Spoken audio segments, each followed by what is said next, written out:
예레미야 2장 29절부터 37절 말씀 같이 합니다.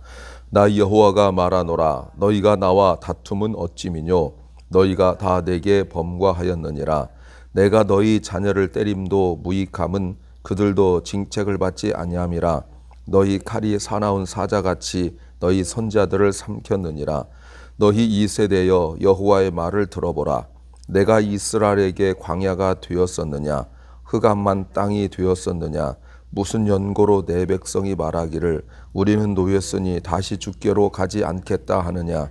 처녀가 어찌 그 폐물을 입겠느냐. 신부가 어찌 그 고운 옷을 입겠느냐. 오직 내 백성은 나를 잊었나니 그 날수는 계수할 수 없거늘. 내가 어찌 사랑을 얻으려고 내 행위를 아름답게 꾸미느냐. 그러므로 내 행위를 악한 여자들에게까지 가르쳤으며 또 내 옷단에 죄 없는 가난한 자를 죽인 피가 묻었나니 그들이 담구멍을 뚫음을 인함이 아니라 오직 이 모든 일로 너를 책망함을 인함이니라. 그러나 너는 말하기를 나는 무죄하니 그 진노가 참으로 내게서 떠났다 하거니와 보라 내 말이 나는 죄를 범치 아니했다 함을 인하여 내가 너를 심판하리라. 내가 어찌하여 내 길을 바꾸어 부지런히 돌아다니느뇨. 내가 아수르로 인하여 수치를 당함같이 애굽으로 인하여 수치를 당할 것이라.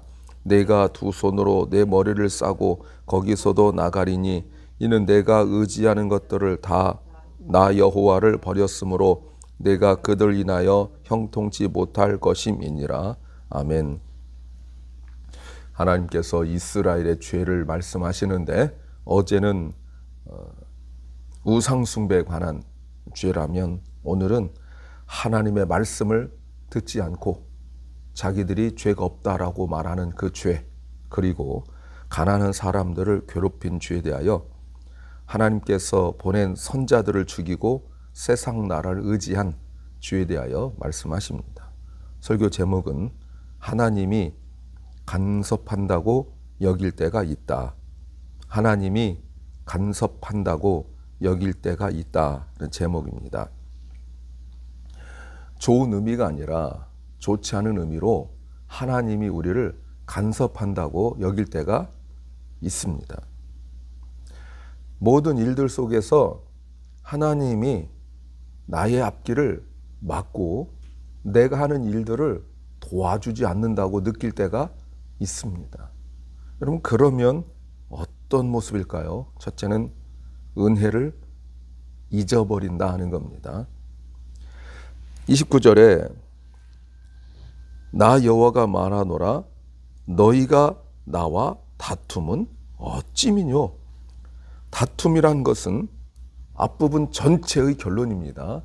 하나님께서 너희가 우상숭배했다. 나를 버리고 내 앞에서 등을 돌리고 네가 우상 앞에 절을 했다 하면서 어제 본문의 죄를 말씀하셨어요. 그랬더니 이 사람들의 태도가 무엇입니까? 나와 다툼이다. 여러분, 나와 다툼이라 이 말이 무슨 말이죠? 뻔뻔하다 그 말입니다. 우리는 그런 적 없습니다 라고 말하는 거예요. 하나님 눈 앞에서 돌아섰거든요. 그런데 말하기를 뻔뻔하게 나는 그런 적 없습니다. 이 말이 여러분 굉장히 중요합니다. 왜냐하면 자기들의 죄를 짓고 하나님한테 들켜서 감추려고 내가 안 했어요 라고 말하는 것이 아니에요. 우리가 어린 자녀들을 키울 때 아이들이 어릴 때 그런 적 있잖아요.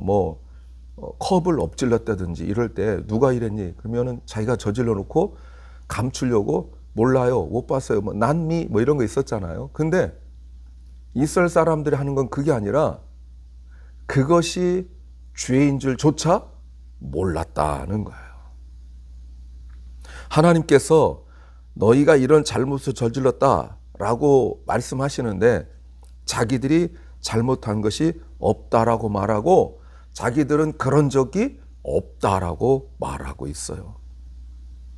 그러면서 하나님과 다퉜다고 말합니다. 30절에는 내가 너희 자녀를 때림도 무익함은 그들도 징책을 받지 아니함이라 너희 칼이 사나운 사자같이 너희 선자를 삼켰느니라. 하나님은 그들이 돌아오기를 원하셨어요. 그들에게 가장 강력한 것이 무엇입니까? 자녀를 징계하는 거죠. 그런데 돌아서지 않았어요. 오히려 어떻게 했습니까? 하나님이 보낸 선지자들을 사나운 사자같이 생각해서 죽였다는 거예요. 하나님께서 보내신 선지자들이 그들의 삶을 놓고 내버려 두지 않았다는 거죠. 여러분, 그렇다면 자녀를 징계했다는 것이 그 부모를 돌아오게 하려고 자녀에게 질병을 줬다는 겁니까? 그런 것이 아니죠. 너희가 이렇게 하면 너의 후손들에게는 온전하지 못할 것이다 라고 말씀하신 거죠.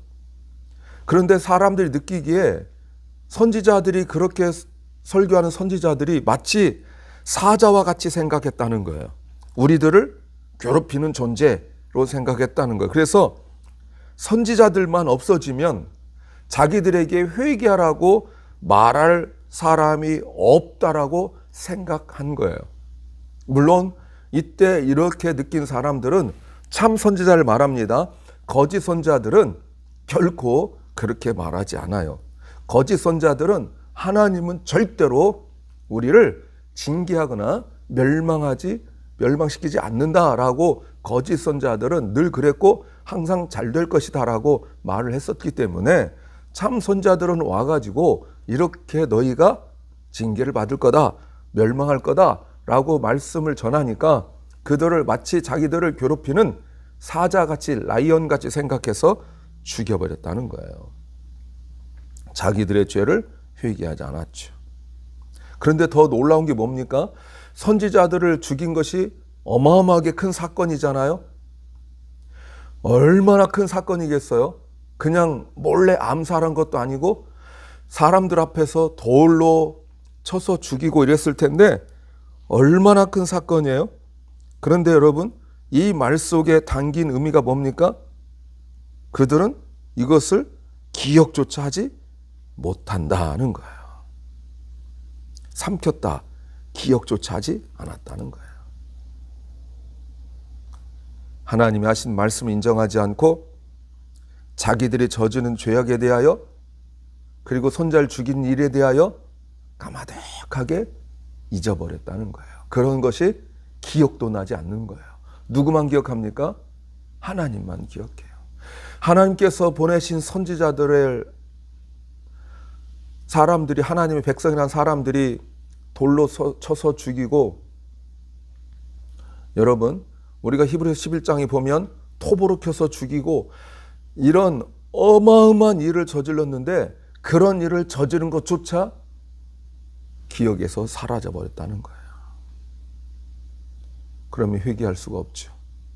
회개해야 살 길을 얻는데 말씀을 반응을 보이지 않고 자기들의 죄를 인정하지 아니하면 자기들 옳은 줄 알고 그냥 그렇게 살아가게 되어집니다. 두 번째는 신앙이 더 나빠진다는 겁니다. 31절 보세요. 너희 이 세대여 여호와의 말을 들어보라. 내가 이스라엘에게 광야가 되었었느냐 흑암한 땅이 되었었느냐 무슨 연고로 내 백성이 말하기를 우리는 노였으니 다시는 주께로 돌아가지 않겠다라고 말하느냐. 여러분, 하나님께서 말씀하시는데 그들의 불평이 뭡니까? 광야에서의 생활이죠. 하나님이 인도하시고 하나님이 먹이셨습니다. 그들은 비록 광야였지만 부족함이 없었습니다. 왜요? 하나님이 공급하셨기 때문에 그래요. 그런데 이제 와서 먹고 살만 하니까 이들이 하는 얘기가 뭐냐면, 그런데 그때 우리는 억압받고 갇혀 지냈다라고 생각하고 말한다는 거예요. 그런데 이 31절은 바로 자기들이 죽인 선지자들이 선포한 설교 내용이기도 해요. 선지자들이 와서 무슨 얘기했겠습니까? 너희가 광야에 있을 때처럼 하나님만 바라보고 하나님만 의지하라. 광야에서 하나님이 너희를 먹이셨다. 너희를 인도하셨다. 너희에게 부족함이 없었다. 이렇게 설교한 거죠. 너희들 믿으면 잘 될 거다. 이런 얘기는 하지 않았을 거예요. 지금 너희가 우상 숭배하고 있다. 더 가지려고 우상 숭배하지 마라. 광야에서 하나님이 공급하신 것처럼 하나님의 공급하심에 만족하고 감사하라. 이렇게 설교했죠.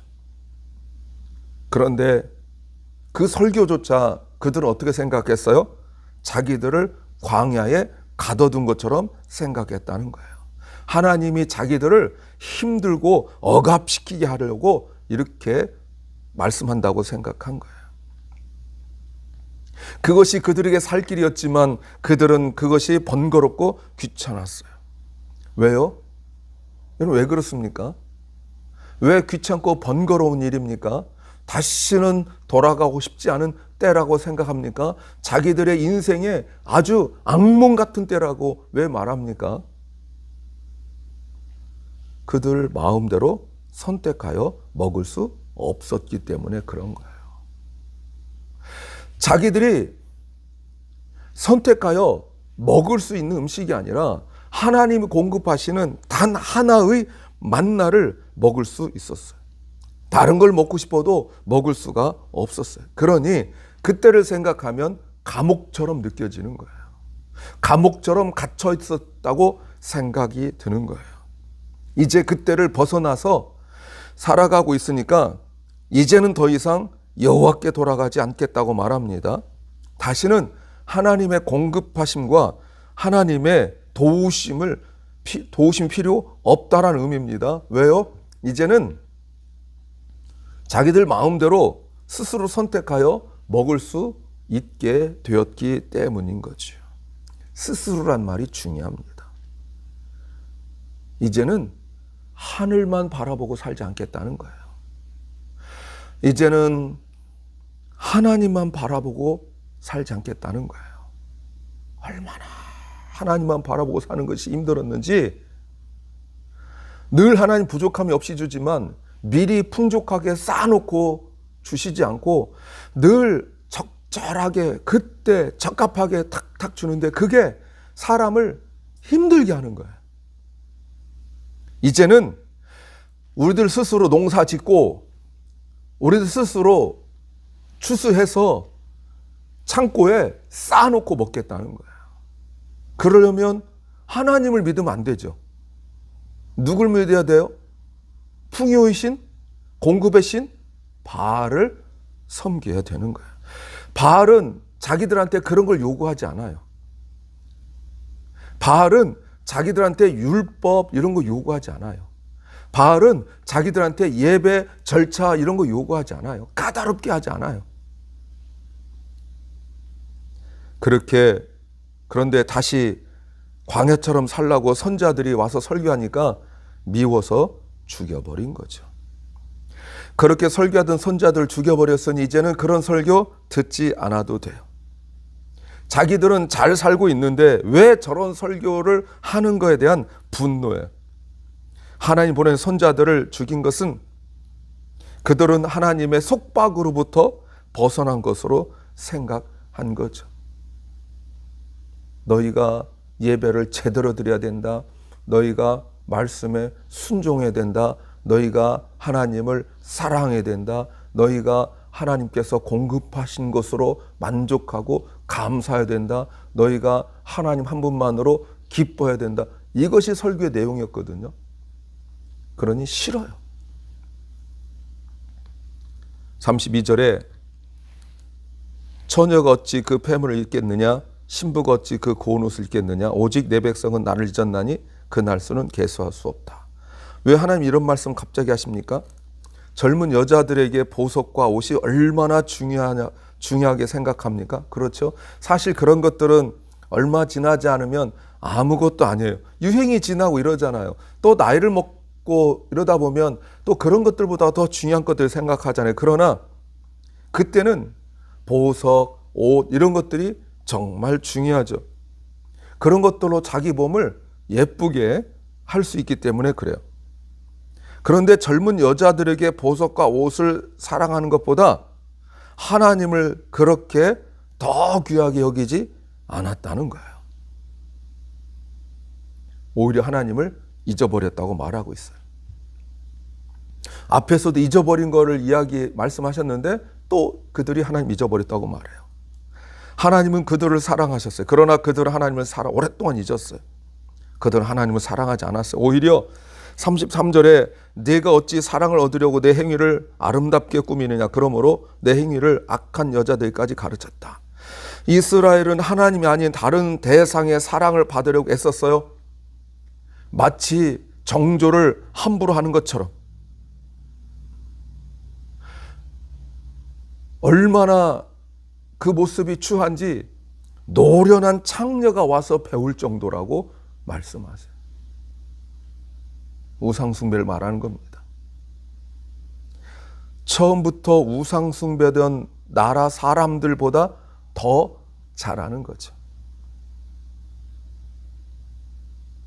이게 우상숭배와 딱 맞아떨어진 건 아니지만 어떤 예가 있냐면 중국에서 공자를 섬깁니다. 그런데 중국에서 공자를 섬기는 방식이 다 현대화가 되면서 무너지고 나니까 공자를 섬기는 방식을 한국의 성균관대학교 와서 배우고 갔어요. 이스라엘 사람들이 우상숭배하는 것이 얼마나 음란한지 노련한 창녀가 와서 배우더라는 거예요. 무슨 말이죠?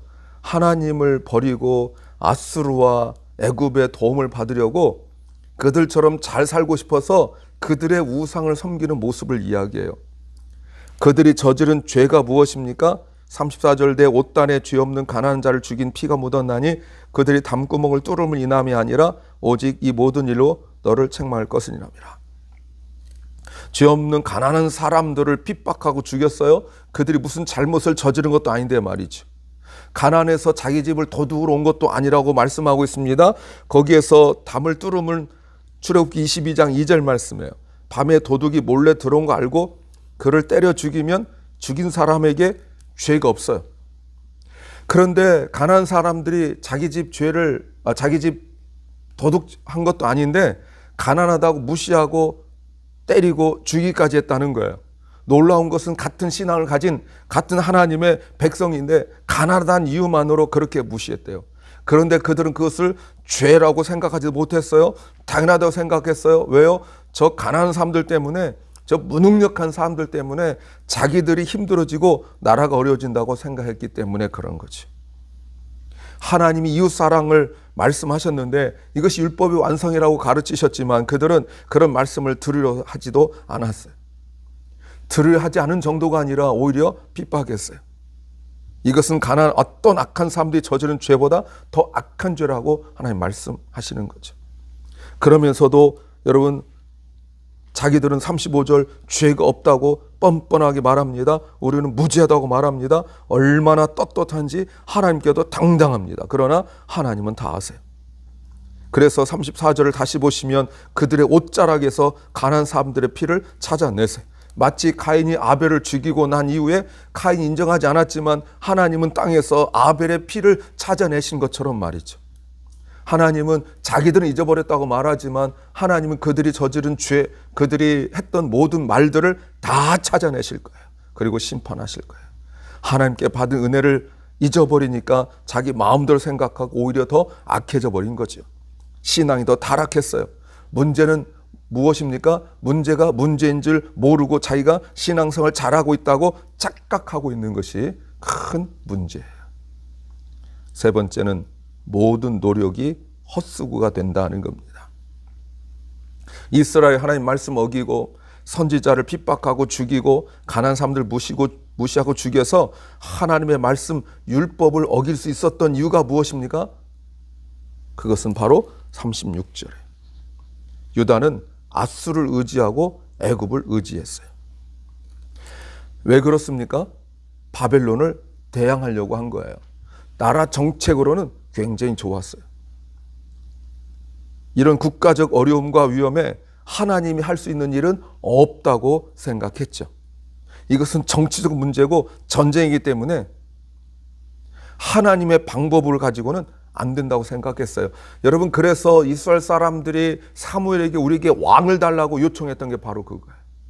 나라가 적군이 쳐들어와서 짓밟고 있으면 그때 하나님 앞에 성전에 나가서 회개하고 눈물 흘리고 이러면 그때 하나님께서 한 사람 보내가지고, 그래서 그 적군을 물리칠 때, 물론 적군 물리친 건 좋아요. 근데 그 절차가 너무 힘들었잖아요. 기억나시죠? 그래서 어떻게 했어요? 왕을 세워달라고. 아무 때나 우리가 기도하지 않고도 나라를 늘 걱정하고 나가서 전쟁할 수 있는 왕을 세워달라고 그렇게 기도했었잖아요.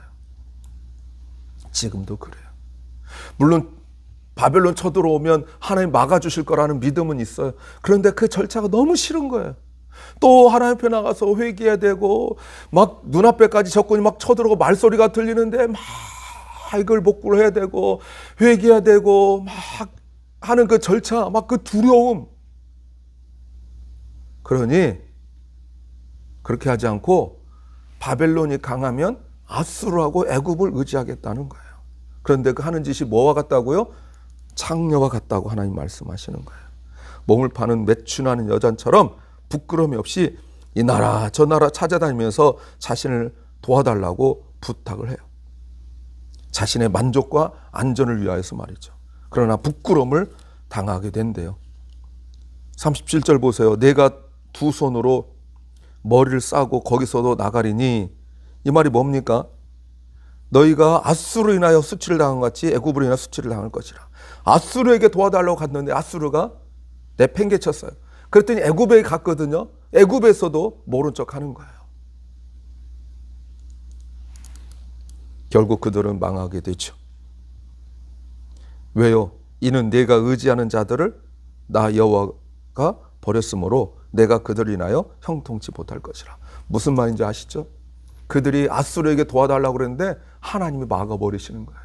그들이 애굽에 갔는데 하나님이 막아버리시는 거예요. 사랑하는 여러분, 하나님이 간섭한다고 여길 때가 있습니다. 이때가 우리 신앙을 점검할 때예요.